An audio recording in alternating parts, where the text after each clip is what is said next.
À chaque fois qu'on parle de photos sur smartphone sur Frandroid, on vous fait tout le temps un petit warning sur les belles phrases que les marketeurs peuvent vous vendre. Mais cette fois-ci, Samsung va peut-être donner raison à toutes les promesses marketing qui ont été faites pendant des années grâce à leur nouvelle technologie que je vais vous présenter aujourd'hui.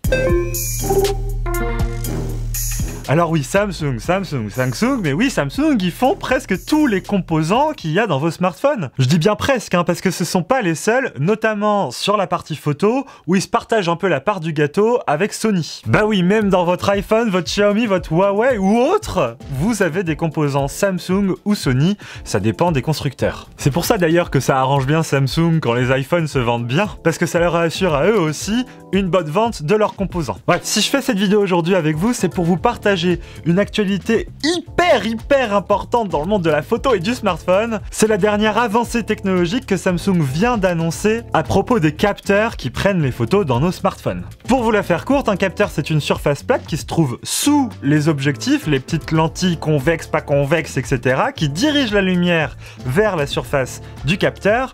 Et le capteur, lui, il est quadrillé de photosites. Les photosites, ce sont des petites cellules qui analysent la quantité de lumière qu'elles reçoivent pour la chiffrer en une donnée numérique. Toutes les informations individuellement captées par les photosites sont rassemblées pour former à la fin une image. Ensuite, pour capter la couleur, pour pouvoir restituer la couleur à l'image, des ingénieurs, il y a très longtemps de ça, parce que c'est des vieilles techniques, ont créé des filtres de couleurs rouge, vert et bleu. Et techniquement, au-dessus du photosite, il y a vraiment des filtres de couleurs rouge, vert et bleu. Donc avec ces filtres rouge, vert et bleu, les photosites, eux, vont se dire « Ah, mais ça c'est l'information de la couleur bleue que je reçois. » Et le photosite d'à côté « Ah, mais moi c'est l'information du couleur rouge. Bah ça tombe bien, si on match nos deux trucs, et ben on aura peut-être des teintes violettes dans la photo. » Enfin voilà, vous avez compris l'idée. Et donc c'est comme ça qu'à la fin, avec la donnée du rouge, du vert, du bleu et de la luminance, parce que ça peut être un bleu sombre ou un rouge très vif, on formera avec toutes ces infos un pixel et on lui définira une couleur et une luminescence précise. C'est magique, hein, je sais. Alors oui, là, cette technologie que je vous donne, c'est la technologie ancestrale de nos capteurs numériques. Et c'est là que Samsung intervient et crée une petite révolution dans nos capteurs numériques, justement, parce qu'en fait là, ils vont répondre à une problématique de taille. Vous doutez bien, plus on augmente le nombre de pixels captés sur un seul capteur, plus la photo sera détaillée. Mais sur la même surface du capteur, si j'augmente le nombre de pixels,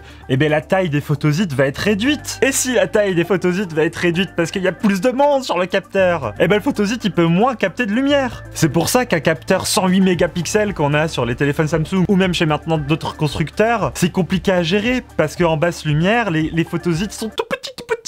Et donc forcément tout petit, eh ben, il capte moins d'informations, il est bridé. Dès qu'on va shooter en intérieur ou en basse luminosité, eh ben, les photosites ils vont galérer à choper beaucoup d'infos parce qu'ils sont moins gros. Voilà, c'est comme ça. Donc Samsung, qu'est-ce qu'ils ont fait? Ils ont regardé leur smartphone, ils se sont dit bon, on a déjà bien agrandi le module photo comme on pouvait. Ils vont pas pouvoir prendre toute la surface du dos. Donc la taille de leur capteur, ils peuvent pas l'agrandir beaucoup.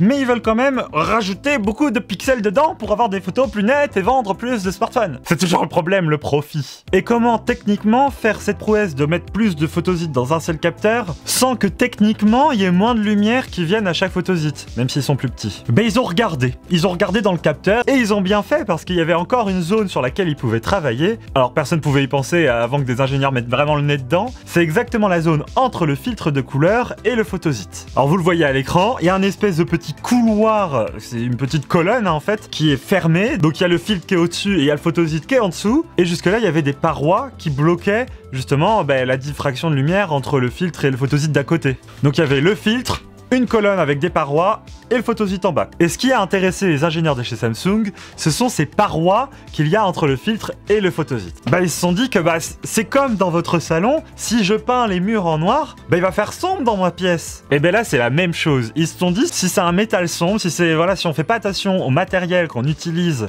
pour faire les parois entre les photosites et leurs filtres, il y a forcément de la lumière qui est absorbée par ces parois là. Qu'est-ce qu'ils vont faire Samsung? C'est tout bête, mais je pense qu'à l'échelle microscopique que ça peut être, c'est très compliqué à faire. ils ont réussi à créer des parois qui sont réfléchissantes. Et cette technologie, ils l'ont appelée l'ISOCELL 2.0. La technologie précédente, l'ISOCELL, était justement une technologie avec des parois qui n'étaient pas spécialement réfléchissantes.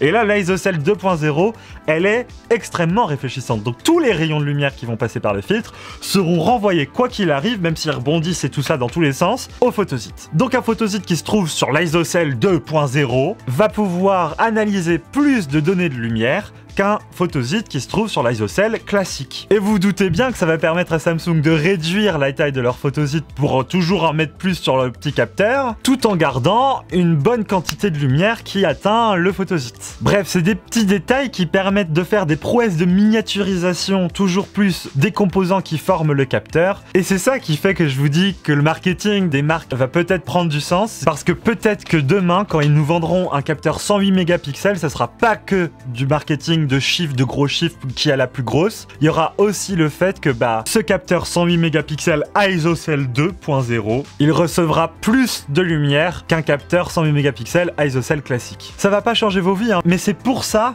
avec ce genre de petites avancées une à une, que nos smartphones deviennent jour après jour meilleurs en photo. Voilà, Samsung a encore une fois innové et nous on en est que plus contents quoi. On a hâte de tester ce nouveau capteur ISOCELL 2.0 sur leur prochain smartphone. Et vous vous doutez bien, ils vont les vendre à tous les concurrents aussi, hein, pour se faire un max de sous. Donc vous inquiétez pas, cette technologie vous la retrouverez également dans tous les smartphones de tous les concurrents, s'ils veulent bien l'acheter.